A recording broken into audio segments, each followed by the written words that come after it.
দই কাতলার রেসিপি এর আগেও আমি আপনাদের সাথে অলরেডি শেয়ার করেছি, বাট আজকে যে পদ্ধতিতে আমি আপনাদের করে দেখাবো সেটা হবে একদম অনুষ্ঠান বাড়ির মতো। দেখবেন রেসিপির প্রসেসটা একটু আলাদা হবে আর খেতেও দারুণ সুন্দর হবে। আপনারা চাইলে এটা যে কোনো ভাত বা পোলাওয়ের সাথে সার্ভ করে নিতে পারেন। আর তাছাড়াও রেসিপিটা পারফেক্টলি করার জন্য সাথে থাকবে অনেক টিপস অ্যান্ড ট্রিক্স।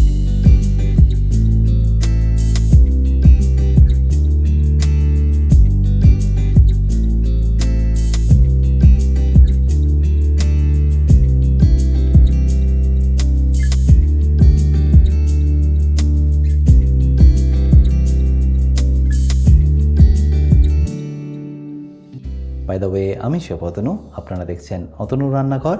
আর আজকে আমাদের রেসিপি অনুষ্ঠান বাড়ির মতো দই কাতলার। তাহলে অনুষ্ঠান বাড়ির মতো দই কাতলার রেসিপি বানানোর জন্য আমি এখানে নিয়ে নিয়েছি 1.5 কেজি কাতলা মাছ, যেটাকে আমি ম্যারিনেট করে নেবো অল্প একটু সাদা তেল। তারই সাথে দিয়ে দিতে হবে স্বাদ মতো নুন, এছাড়াও খুব সামান্য হলুদ গুঁড়ো। ব্যাস, তারপর এটাকে ভালো করে একবার মিশিয়ে নিন।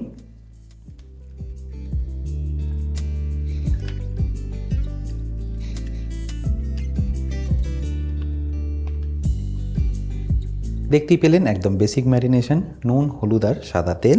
আর এটা ভালো করে ম্যারিনেট করা হয়ে গেলে আমি এটাকে ভালো করে ভেজেও নেব। বাট তার আগে আমি আপনাদের গ্রেভির জন্য একটা পেস্ট বানিয়ে দেখাচ্ছি। আর পেস্টটা বানিয়ে নেওয়ার জন্য আমি এখানে নিয়ে নিয়েছি একটা মিক্সিং জার। তার মধ্যে আমি সবার প্রথম দিয়ে দিচ্ছি আদা স্লাইস, তারই সাথে দিয়ে দেবো 10 থেকে 12 কোয়া রসুন, ঝালের জন্য দিয়ে দেবো 5 থেকে 6টা কাঁচা লঙ্কা। এছাড়াও দিয়ে দিতে হবে 2 চা চামচ সাদা সর্ষে, আর এরই সাথে দিয়ে দিচ্ছি 1.5 চা চামচ কালো সর্ষে। তাছাড়াও লাগবে 1 চা চামচ পোস্ত। তারপর দিয়ে দিন অল্প একটু নুন। এরপর সবশেষে দিয়ে দিচ্ছি কয়েকটা কাজু। ব্যাস, তারপর অল্প একটু জল দিয়ে এটাকে ভালো করে পেস্ট করে নিন। এই পেস্টটা করে একবার বানিয়ে দেখুন, গ্রেভিটা টেস্টটা দারুণ আসে। এবারে গ্রেভিটা বানানোর জন্য আমি এখানে নিয়ে নিয়েছি লাগান, যার আমি গ্যাসটা অন করে এর মধ্যে দিয়ে দেবো সাদা তেল।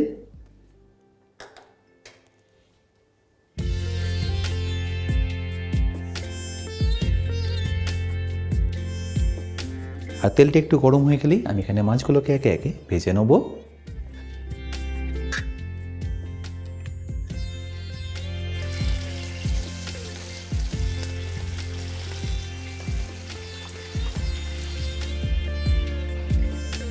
মাছটা এখানে আপনাদের একটু লাল লাল করেই ভেজে নিতে হবে। আর একদিকটা ভালো করে ভাজা হয়ে গেলে পাল্টে নিন, অপর দিকটাও ভালো করে ভেজে নিন।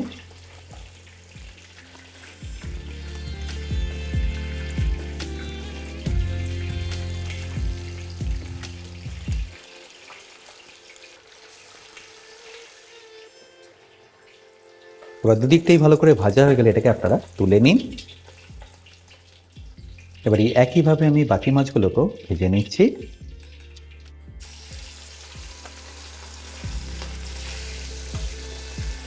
আচ্ছা, এখানে বলে রাখি, আপনারা যারা এখনও আমার অতনু রান্নাঘরের অ্যাডভান্স কুকিং কোর্সটা নেননি, তারা নিয়ে নিতে পারেন আমার নিজস্ব ওয়েবসাইট www.otonurannakar.com থেকে।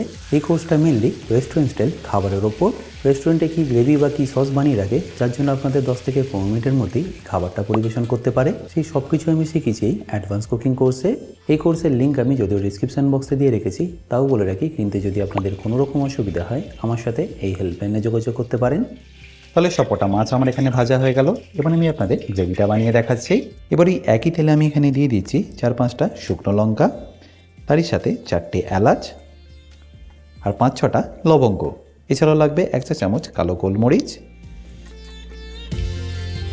ব্যাস, তারপর এটাকে একবার ভালো করে মিশিয়ে নিয়ে ডাইরেক্টলি দিয়ে দিন এখানে পেঁয়াজ।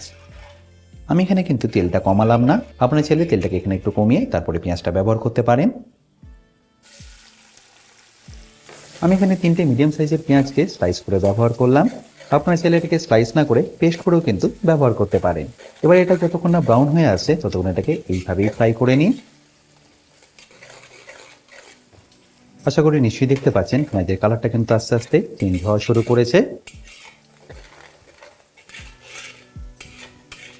দেখুন পেঁয়াজটা এখানে কিন্তু বেশ লাল লাল হয়ে ভাজা হয়ে এসছে। এই স্টেজে আপনাদের এখানে দিয়ে দিতে হবে পেস্টটা। আর এই সময় কিন্তু অবশ্যই আপনারা ফ্লেমটা একদম লো রাখবেন। আর পেস্টটা দেওয়ার পরে এটাকে আপনাদের ভালো করে কষিয়ে নিতে হবে যতক্ষণে আদা রসুনের কাঁচা গন্ধটা একদম চলে যাচ্ছে। মোটামুটি ধরুন 5 থেকে 6 মিনিট লেগে যাবে আদা রসুনের কাঁচা গন্ধটা একদম চলে যেতে। আর যখনই দেখবেন মশলাটা এইভাবে পারফেক্টলি কুক হয়ে গেছে আর তেলটাও ছেড়ে দিয়েছে, তখন এখানে দিয়ে দিন সামান্য একটু হলুদ গুঁড়ো, তারই সাথে যাবে 1 চা চামচ মতো কাশ্মীরি লঙ্কার গুঁড়ো আর 1 চা চামচ ধনে গুঁড়ো। ব্যাস, তারপর এটাকে ভালো করে একবার মিশিয়ে নিন। আর যখনই দেখবেন মশলাটাও পারফেক্টলি কুক হয়ে গেছে, তখন এখানে অ্যাড করে দিন আগে থেকে ফেটিয়ে রাখা টক দই। আমি এখানে 1.5 কেজি মাছের জন্য 250 গ্রাম টক দই ব্যবহার করলাম, সেটাকে আমি আগে থেকে ভালো করে ফেটিয়ে রেখেছি। আর দইটাকে দেওয়ার পরে ফ্লেমটাকে একদম লো করে এটাকে ভালো করে আপনাদের ওইভাবে মিশিয়ে নিতে হবে। আর এইভাবেই মিশিয়ে নিতে হবে মোটামুটি 8 থেকে 9 মিনিটের জন্য।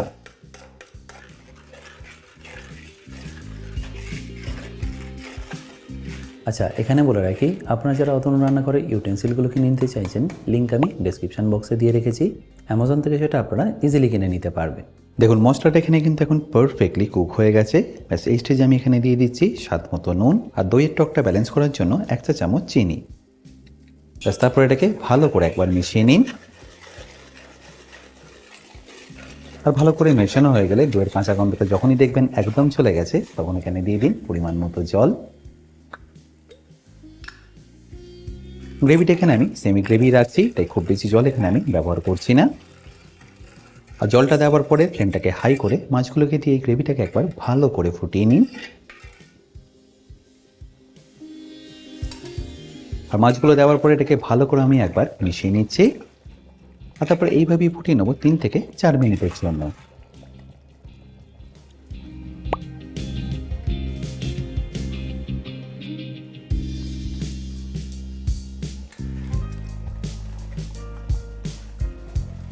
আর যখনই দেখবেন এইভাবে তেলটা ছেড়ে দিয়েছে আর গ্রেভিটা পারফেক্টলি রেডি হয়ে গেছে, তখন এটাকে গার্নিশ করে নিন অল্প কয়েকটা ছেঁড়া কাঁচা লঙ্কা দিয়ে।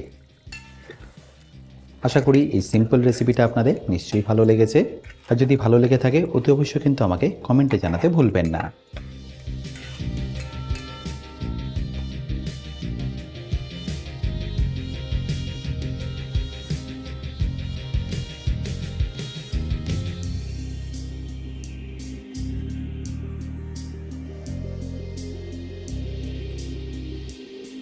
বাই দ্য ওয়ে, আমি শেফ অতনু, আপনারা দেখছিলেন অতনু রান্নাঘর।